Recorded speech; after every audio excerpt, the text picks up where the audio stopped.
Hello दोस्तों, आप सोच रहे होंगे कि ये किस तरह बना है डिज़ाइन, और इसके बाद ये डिज़ाइन किस तरह बना है और कौन से सॉफ्टवेयर में बना है, ये डिज़ाइन कैसे बना है और इसके बाद का डिज़ाइन ये वाला कैसे बना है, कौन सा टूल इस्तेमाल करके बना हुआ है ये, और ये डिज़ाइन किस तरह के बना हुआ है।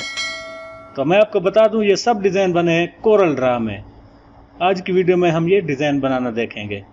अस्सलाम वालेकुम प्यारे दोस्तों, मेरा नाम जाफ़र मदनी है और कोरल ड्रा की एक और क्लास के साथ आपकी खिदमत में हाज़िर हूँ। आज की क्लास में हम कंबाइन टूल के बारे में जानेंगे। कुछ हम डिज़ाइन बनाना देखेंगे कि कंबाइन की मदद से हम किस तरह के डिज़ाइन बना सकते हैं। कंबाइन टूल की शॉर्टकट की होती है Ctrl+L। तो क्लास शुरू करने से पहले मैं आपसे गुजारिश करूंगा कि आप मेरे चैनल को सब्सक्राइब कर दें और साथ वाले बेल के आइकन को भी प्रेस कर दें ताकि मेरी वीडियोस की नोटिफिकेशन आप तक बहुत जल्द पहुंच सके। तो आइए क्लास शुरू करते हैं।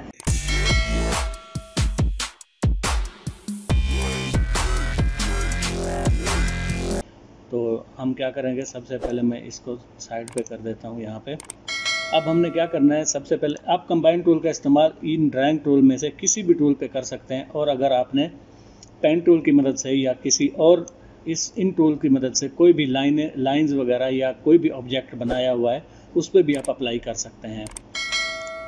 तो मैं सबसे पहले एक रेक्टेंगल पे आपको बनाना दिखाता हूँ कि रेक्टेंगल से हम किस तरह रेक्टेंगल को हम किस तरह से डिज़ाइन में कन्वर्ट करके उस पर कंबाइन टूल अप्लाई करते हैं। तो मैं यहाँ से शिफ्ट को प्रेस कर दूंगा और इसको इतना एक हम डिज़ाइन बना लेंगे, एक रेक्टेंगल बना लेंगे इस तरह से। ये हमारे पास रेक्टेंगल बन गया। इसको कलर हम अपनी मर्ज़ी से कोई भी कर देंगे। मैं रेड कर देता हूँ, आउटलाइन इसकी मैं ख़त्म कर देता हूँ। ये आपके सामने एक रेक्टेंगल है। अब हम क्या करेंगे, हम जाएंगे विंडोज़ में और यहाँ से डॉकर को ओपन करेंगे ट्रांसफॉर्म का। ये कोरल ड्रा 2020 है। इससे पहले वाले वर्जन में तकरीबन ऑब्जेक्ट में होगा। ऑब्जेक्ट में जाएंगे तो यहाँ पे होगा ट्रांसफॉर्म का ये डॉकर। तो मैंने इसको ओपन किया हुआ है, ये यहाँ पे है। तो अब हम क्या करेंगे, मैं इसको सेंटर में लाता हूँ। यहाँ पे ये इधर आ गया। अभी एंगल दिया हुआ है यहाँ पे। ट्रांसफॉर्म के इन सब टूल्स के बारे में मैंने एक क्लास में मैंने बताया हुआ है। आप मेरे चैनल को विजिट करके उस पर ये देख सकते हैं, how to use transform tool. उसमें आपको फुल डिटेल मिलेगी।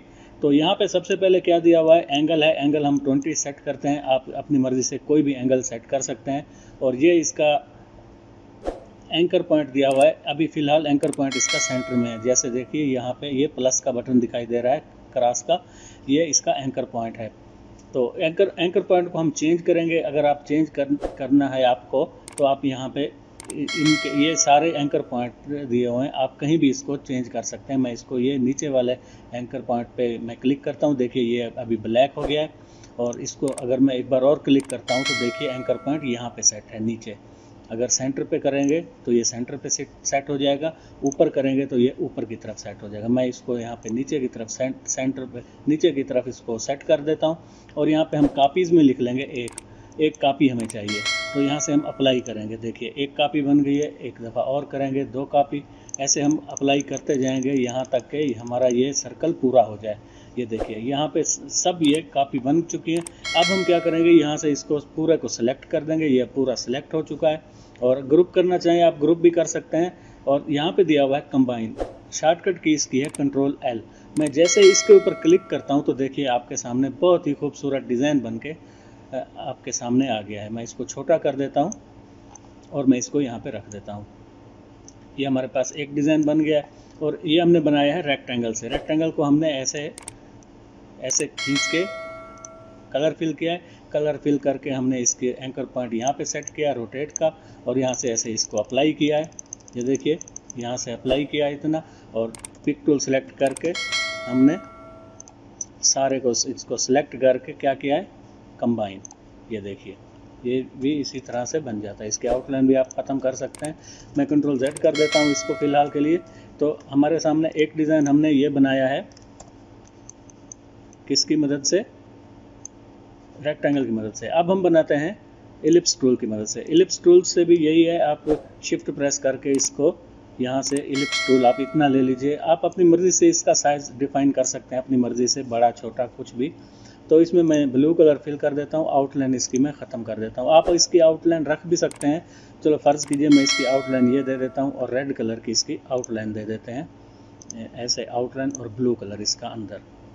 तो इसको हम अब सेलेक्ट करके यहाँ सेंटर पे लाएंगे, सेंटर पे लाके वही काम करेंगे, यहाँ से एंकर पॉइंट इसका ये सेट करेंगे, एंकर पॉइंट सेट करके अप्लाई पे क्लिक करते जाएंगे तो आपके सामने ये देखिए ये डुप्लीकेट बन रही हैं। इतना करने के बाद आप इन सब को सिलेक्ट करके यहाँ से कंबाइन कर देंगे। तो आप इसको भी देख सकते हैं डिज़ाइन को किस तरह खूबसूरत डिज़ाइन बन गया। ये राउंड शेप में बना है, ये हमने जो पहले डिज़ाइन बनाया है ये वाला, इसको हमने रेक्टेंगल की मदद से बनाया है और इसको हमने इलिप्स टूल की मदद से बनाया है। और इसी तरह अगर नीचे यहाँ पे आए पॉलीगोनल टूल दिया हुआ है, पॉलीगॉन टूल की मदद से भी आप इसको बना सकते हैं। सबसे पहले मैं क्या करूँगा, पॉलीगॉन टूल के बारे में आपको बता देता हूँ। यहाँ इसके स्टेप्स की तादाद 15 दी हुई है, इनको आप कम ज़्यादा कर सकते हैं अपनी मर्ज़ी से। मैं यहाँ से कंट्रोल की मदद से एक यहाँ पे पॉलीगॉन बना लेता हूँ और अब मैं क्या करूँगा, यहाँ से शेप टूल को सिलेक्ट करके इसके एक नोड को, ये इसके नोड्स दिए हुए हैं, इसके एक नोड को पकड़ के कंट्रोल की मदद से, कीबोर्ड से मैंने कंट्रोल प्रेस किया हुआ है, इसको मैं ऐसे अंदर लेके आऊँगा तकरीबन यहाँ तक।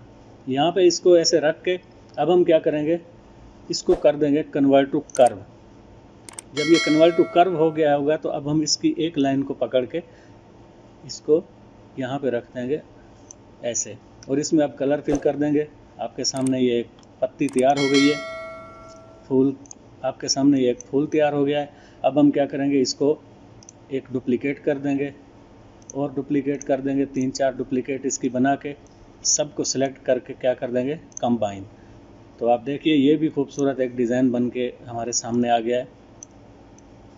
ये तो थी पॉलीगॉन के 15 स्टेप्स पे। अब हम इसके स्टेप की तादाद कम कर देते हैं। मैं इसके स्टेप्स की तादाद कर देता हूँ 3। अब ये हमारे पास पॉलीगॉन नहीं है, अब हमारे पास ये ट्रायंगल है। ट्रायंगल से भी यही आप काम कर सकते हैं जो हमने इसको बनाने में किया है। इसको यहाँ पे रखें, इस पर कलर फिल कर दें। मैंने ये कलर फिल कर दिया, आउटलाइन इसकी मैंने ख़त्म कर दी। और अब इसका जो एंकर पॉइंट है अब हम इसके ऊपर रख देते हैं। यहाँ पे इसके एंकर पॉइंट रख के इसको अब अप्लाई करते हैं। ये देखिए ये उसके बार बार घूम रहा है। इतना करने के बाद सबको सिलेक्ट करेंगे, सिलेक्ट करके कंबाइन कर देंगे। तो देखिए ये भी एक तरह की शेप हमारे सामने आई है बन के। इसका कलर चेंज करके देखते हैं तो देखिए ये इस शेप में आ गई है। तो अब अभी क्या करेंगे, हम एक बार और इसको सेट करते हैं कंट्रोल की मदद से या शिफ्ट की मदद से हम इसको ड्रा कर देते हैं यहाँ तक। ये हमारे पास इतना ड्रा हो गया है। और अब हम इसका क्या करेंगे, नीचे की तरफ इसका एंकर पॉइंट सेट कर देंगे। मैं सबसे पहले इसको छोटा कर देता हूँ ताकि हमारे पास स्पेस आ जाए।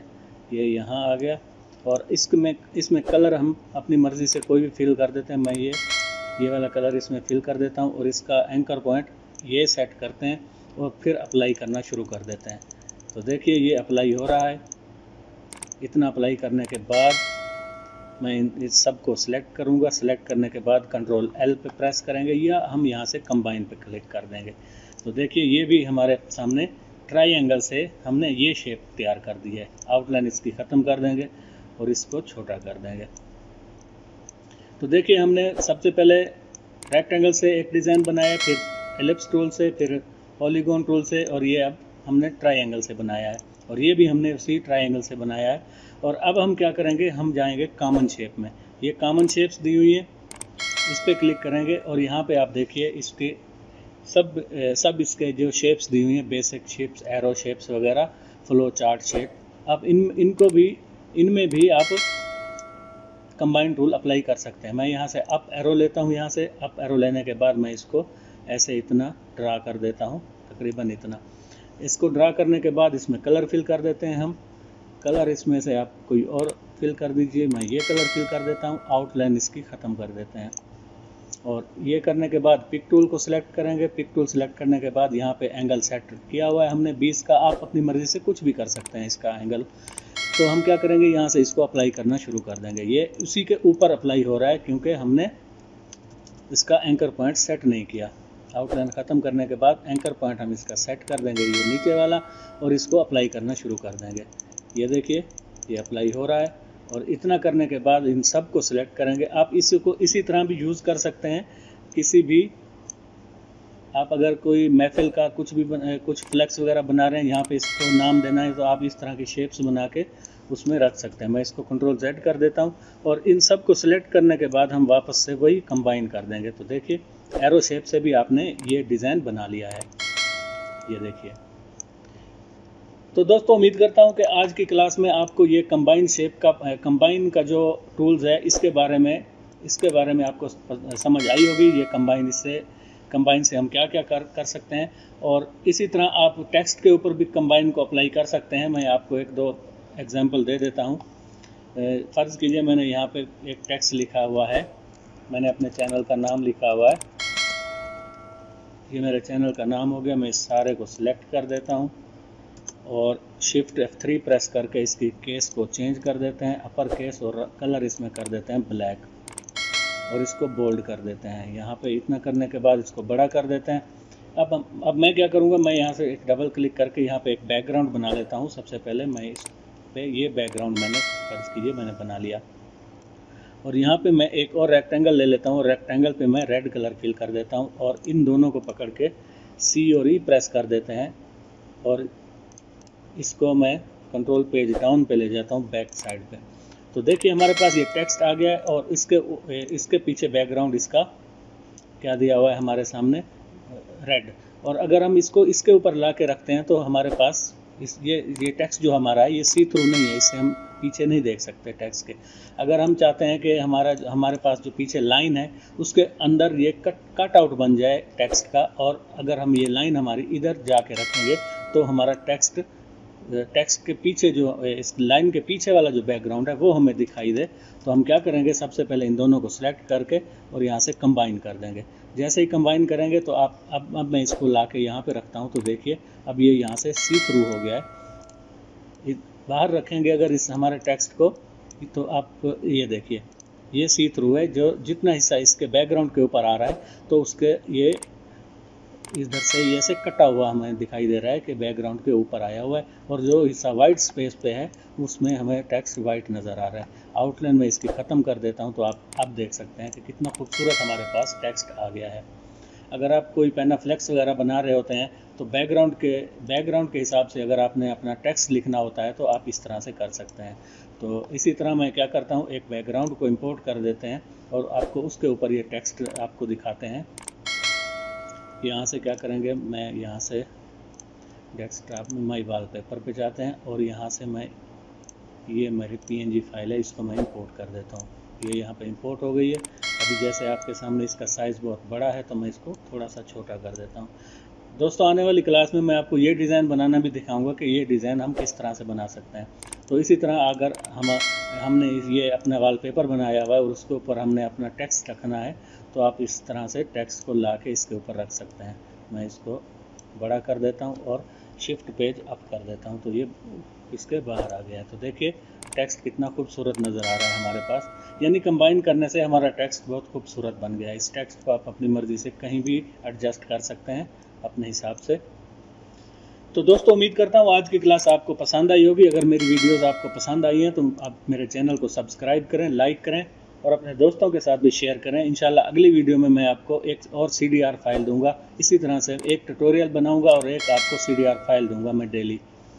तो आप मेरे चैनल को सब्सक्राइब करें, लाइक करें और अपने दोस्तों के साथ भी शेयर करें। मिलते हैं अगली वीडियो में एक CDR के साथ। तब तक के लिए दुआ में याद रखिएगा। अल्लाह हाफिज़।